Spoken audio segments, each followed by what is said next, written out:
ओम शांति। ओम शांति। आज 24 जून 2026 दिन बुधवार की अव्यक्त मुरली। आइए अब सुनते हैं मातेश्वरी जी के महावाक्यों को। इस कर्म क्षेत्र पर कर्म अनादि चीज है। तुम्हें कर्म छोड़ना नहीं है, लेकिन कर्म योगी बनना है। जगदम्बा माँ के स्मृति दिवस पर सुनाने के लिए उनके द्वारा उच्चारे हुए मधुर महावाक्य। यह सृष्टि कर्म का खेत है, जहाँ हर एक मनुष्य आत्मा अपना अपना पार्ट प्ले कर रही है। इसमें परमात्मा का भी पार्ट है, लेकिन आत्माओं के सदृश्य जन्म मरण में नहीं आते हैं। आत्माओं के सदृश्य उनके कर्म का खाता उल्टा नहीं बनता है। वह कहते, मैं तो सिर्फ तुम आत्माओं को लिबरेट करने आता हूँ, इसलिए मुझे लिबरेटर, बंधन से छुड़ाने वाला, गति सदगति दाता कहते हैं। आत्मा पर माया का जो बंधन चढ़ा है उसे उतार कर प्योर बनाते हैं और कहते हैं कि मेरा काम है आत्माओं को सर्व बंधनों से छुड़ा करके वापस ले जाना। तो सृष्टि के जो अनादि नियम और कायदे हैं उन्हें भी समझना है। फिर इस मनुष्य सृष्टि की वृद्धि किस तरह से होती है। फिर वह टाइम भी आता है जब यह कम होती है। ऐसे नहीं कि बढ़ती है तो बढ़ती ही जाती है, नहीं, कम भी होती है। तो सृष्टि में हर चीज का नियम है। अपने शरीर का भी नियम है। पहले बाल, फिर किशोर, फिर युवा, फिर वृद्ध। तो वृद्ध भी जल्दी नहीं, वृद्ध होते होते जड़ जड़ीभूत हो जाते हैं। तो हर बात का बढ़ना और उसका अंत होना, यह भी नियम है। इसी तरह से सृष्टि की जनरेशन का भी नियम है। एक जीवन की भी स्टेजेस हैं, तो फिर जन्मों की भी स्टेजेस हैं।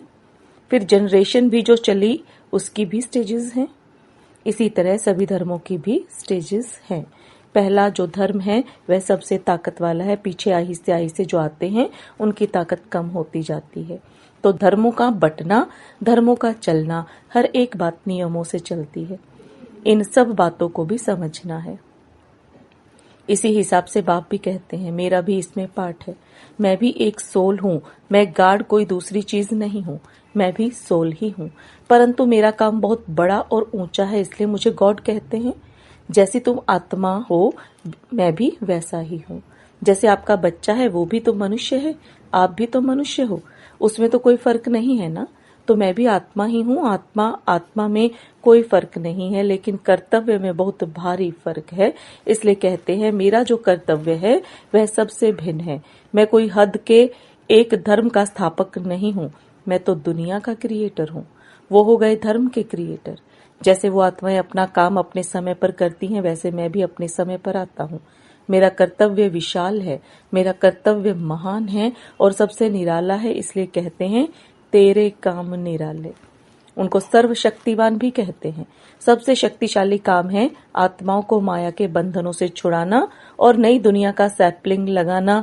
इसलिए उनको अंग्रेजी में कहते हैं हेवनली गॉड फादर।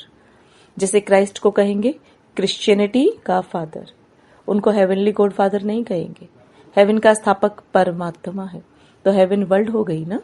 हेवन कोई एक धर्म नहीं है, तो वह वर्ल्ड का स्थापक हो गया। और उस वर्ल्ड में एक धर्म, एक राज्य होगा। तत्व आदि सब चेंज हो जाएंगे, इसलिए उनको कहते हैं हेवनली गॉड फादर। दूसरा, गॉड इज ट्रुथ कहते हैं। तो ट्रुथ क्या चीज है, किसमें ट्रुथ, यह भी समझने की बात है। कई समझते हैं कि जो सच बोलता है वही गॉड है। गॉड कोई चीज नहीं है, बस सच बोलना चाहिए, परंतु नहीं। गॉड इज ट्रुथ का मतलब ही है कि गॉड ने ही आकर के सभी बातों की सच्चाई बताई है। गॉड इज ट्रुथ माना गॉड ही ट्रुथ बतलाता है, उसमें ही सच्चाई है। तब तो उसको नॉलेजफुल कहते हैं। Ocean of knowledge, ocean of bliss, God knows, अर्थात ईश्वर जानता है। तो जरूर विशेष कुछ जानने की बात है ना।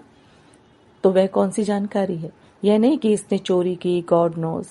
भले वह जानता सब कुछ है, परंतु उसकी महिमा जो है ना वह इसी पर है कि हमारी दुनिया जो नीचे गिरी है वह ऊंची कैसे चढ़े। इस चक्र की बातों को वह जानता है, इसलिए कहते हैं गॉड नोज।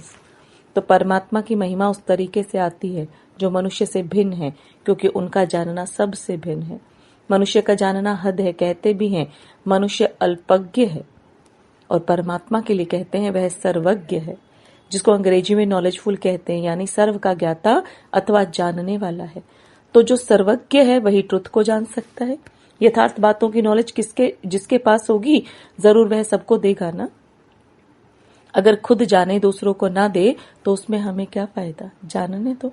परंतु नहीं, उसके जानकारी से हमें कोई फायदा मिला है तब तो हम उसको क्वालिफिकेशन गाते हैं, उसके पीछे पढ़ते हैं।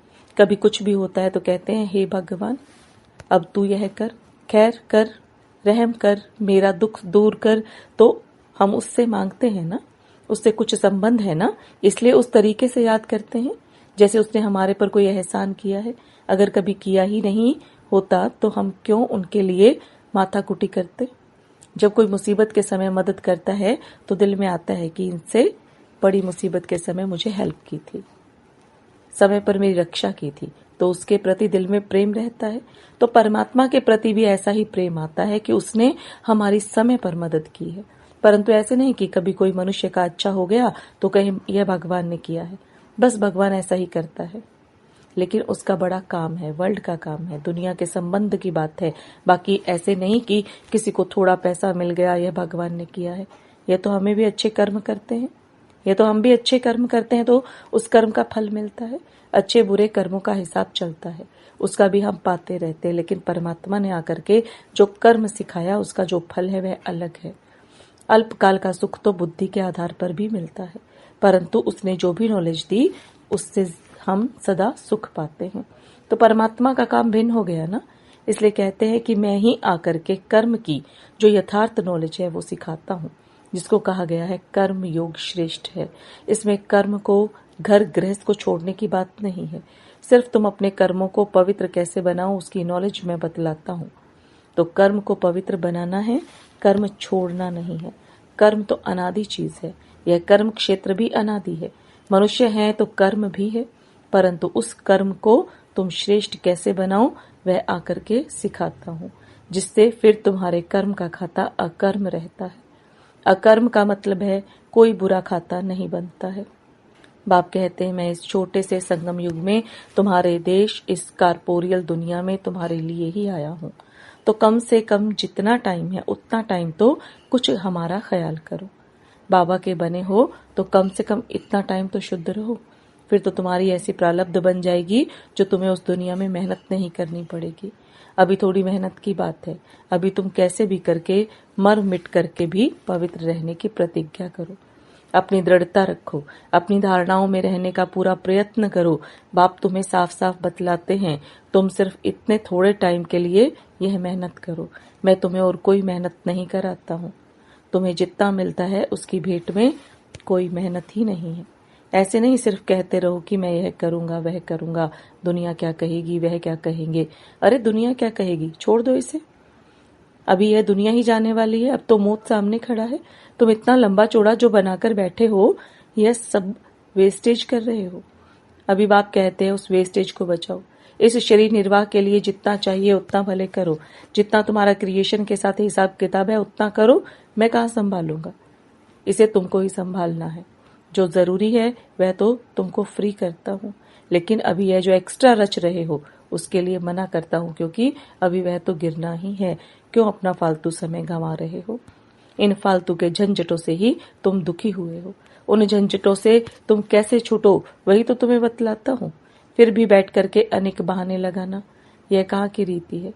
फिर बाप भी कहते हैं कि देख लेना, अभी अगर मुझे सीधी उंगली नहीं देते हो, हाथ नहीं देते हो, तो फिर मैं ऐसे नाक पकड़ करके ले चलूंगा। नाक पकड़ेगा तो फिर दम घुटेगा, फिर दुख होगा, सजाएं खानी पड़ेंगी ना। इसलिए कहते हैं अभी हाथ में हाथ देकर सीधा चलने का टाइम आ गया है। अगर सीधी तरह से नहीं चलेंगे तो फिर मेरे हाथ में तुम्हारा नाक भी तो आएगा, फिर यह देख लेना। फिर उस समय कुछ नहीं हो सकेगा, ना कुछ कर सकेंगे। इसलिए बाप कहते हैं बच्चे अब तुम मेरे होकर के, मेरे पास आकर के, मेरी बातों को सुन करके अगर फिर भी कुछ नहीं किया तो उनके लिए बहुत कड़ी सजाएं हैं। इसलिए जिन विचारों को पता नहीं उसकी तो बात अलग है, बाकी जिन्हों को पता है, जो बैठ के सुन के फिर इन्हीं बातों में गफलत की, तो उनकी खैर तो नहीं है। जैसे 10 गुना फायदा वैसे 10 गुना नुकसान होगा। तब कहते हैं अपने नुकसान को, घाटे को अच्छी तरह से समझो, अच्छी तरह से कुछ तो अपनी बुद्धि खोलो। अभी बाप से बुद्धि योग लगाएंगे तो ताकत मिलेगी। तो इन सब बातों को समझो, भूलो मत। अभी यह जो समय चल रहा है इसे पहचानो, जरा आंखें खोलो, बुद्धि खोलो और समय का पूरा फायदा लो। अपनी पूरी तकदीर जगाओ। कहते भी हैं जैसा संग वैसा रंग होता है। इसलिए जिसमें अभी यह धारणा पूरी नहीं होगी तो आत्मा के संग का रंग लग जाएगा। तब तो कहते हैं hear no evil, see no evil, talk no evil. कई ऐसे इविल्स हैं जो यहाँ भी कईयों को छोड़ते नहीं हैं, फिर एक दो के संग दोष में आ जाते हैं। तो कहते हैं ऐसे संग दोष से बचे रहो। ऐसे मत समझो कि संग दोष बाहर है, यहाँ नहीं है। नहीं, यहाँ भी वह घूमते रहते हैं, क्योंकि उनका राज्य है ना। इसलिए बाप कहते हैं अच्छी तरह से कवच पहन कर रहो। कवच होगा तो उनकी गोली लगेगी नहीं। योग का ही कवच है, ज्ञान की तलवार है। इन सभी अस्त्र शस्त्रों को अपने पास अच्छी तरह से संभाल के रखो। कहते भी हैं जो करता है वह पाता है। यह तो भविष्य प्रारब्ध बनाने की बात है। यहाँ तो प्रारब्ध नहीं भोगनी है ना, यहाँ तो कोई गुरु बन करके नहीं बैठना है। इसमें कोई मिसअंडरस्टैंड ना करे, इसलिए यह सब समझाया जाता है। तो यह सब बातें ध्यान में रख करके अपने को सेफ रखना है। यहाँ कोई खर्चे आदि की बात नहीं होनी चाहिए। अभी यह सब खर्चा दूसरों के कल्याण अर्थ ही यूज करना है। एक एक पाई भी सब इसी कार्य में लगाना है। अच्छा, ऐसे बाप दादा और माँ के मीठे मीठे बहुत अच्छे खबरदार रहने वाले बच्चों के प्रति याद, प्यार और गुड मॉर्निंग।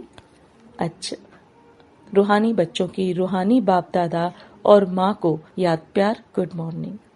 अच्छा, प्रश्न, मम्मा हम चलते फिरते योग की ऊंची अवस्था में कैसे स्थित हो सकते हैं?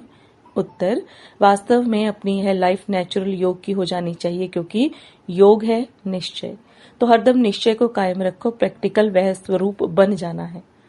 निश्चय रूप बन कर्मेंद्रियों से कर्म करो। बल स्थूल कर्मेंद्रियां कोई भी कार्य करती रहे, मगर खुद को उस ही सुख स्वरूप अवस्था में लवलीन रहना है। आपका चेहरा सदा सुख स्वरूप रमणीक दिखाई दे। कोई भी अशुद्ध संकल्प विकल्प न रहे। ईश्वरीय आनंद में आंतरिक मगन अवस्था में रहो तो फिर कोई भी अशुद्ध संकल्प विकल्प की उत्पत्ति नहीं होगी। शुद्ध प्योर धरनी में जो भी संकल्प उत्पन्न होगा वह लोक संग्रह प्रति अथवा अपनी उन्नति प्रति होगा। यह अति मीठी सुंदर अवस्था है जो समय पर मदद करती है। ऐसे ईश्वरीय अलौकिक मीठी प्योर लाइफ बनाने का अभी गोल्डन चांस तुम्हें मिला हुआ है। तो ऐसी अवस्था बनाने के लिए थोड़ी मेहनत करो। जब हम योग में बैठते हैं तो अंदर में मंत्र पूजा जप आदि कुछ भी नहीं करते हैं। जैसे भक्ति मार्ग में कोई अंदर ही अंदर प्रार्थना करते हैं, माला जपते हैं, मूर्ति को सामने रखकर फूल चढ़ाते हैं, वह सब कुछ अंदर ही अंदर करते हैं, जिसको मनसा पूजा कहेंगे। लेकिन हमारे योग में हम सिर्फ अपने स्वस्वरूप में स्थित हो सुख स्वरूप बन जाते हैं। अपने मन सहित सभी कर्मेंद्रियों को कंट्रोल कर एकाग्रचित बन ईश्वरीय सुख स्वरूप हो जाते हैं। इसके लिए योग का टाइम पर्सनल मुकर्रर है, जहाँ एक टाइम पर बैठकर अभ्यास करते हैं। सिर्फ व्यक्त बातों से नाता तोड़कर अव्यक्त संबंध से नाता जोड़कर रखना है तो याद सहज हो जाएगी। अच्छा, ओम शांति। वरदान, बाप दादा के साथ द्वारा माया को दूर से ही मूर्छित करने वाले माया जीत जगत जीत भव। बाप दादा के साथ द्वारा माया को दूर से ही मूर्छित करने वाले माया जीत जगत जीत भव। अब बाप दादा के वरदान को विस्तार में समझेंगे। जैसे बाप के स्नेही बने हो ऐसे बाप को साथी बनाओ तो माया दूर से ही मूर्छित हो जाएगी। शुरू का जो वायदा है, तुम्ही से खाऊं, तुम्ही से बैठूं, तुम्ही से रूह को रिझाऊं, इसी वायदे प्रमाण सारी दिनचर्या में हर कार्य बाप के साथ करो तो माया डिस्टर्ब कर नहीं सकती, उसका डिस्ट्रक्शन हो जाएगा। तो साथी को सदा साथ रखो। साथ की शक्ति से व मिलन में मगन रहने से माया जीत जगत जीत बन जाएंगे। स्लोगन, अपनी ऊंची वृत्ति से प्रवृत्ति की परिस्थितियों को चेंज करो। अपनी ऊंची वृत्ति से प्रवृत्ति की परिस्थितियों को चेंज करो। यह अव्यक्त इशारे सदा हर्षित रहने के लिए अपनी नेचर को सरल बनाओ, सहनशील बनो। अव्यक्त स्थिति रूपी दर्पण को साफ और स्पष्ट करने के लिए सरलता, श्रेष्ठता और सहनशीलता, इन 3 बातों पर ध्यान दो। अगर तीनों में से एक भी बात की कमी है तो दर्पण पर भी कमी का दाग दिखाई पड़ेगा। इसलिए जो भी कार्य करते हो उसमें साधारणता दिखाई ना दे। साधारणपन को श्रेष्ठता में बदली करो। हर कार्य में सहनशीलता और वाणी में सरलता को धारण करो, तब सर्विस में सफलता दिखाई देगी। ओम शांति। शांति।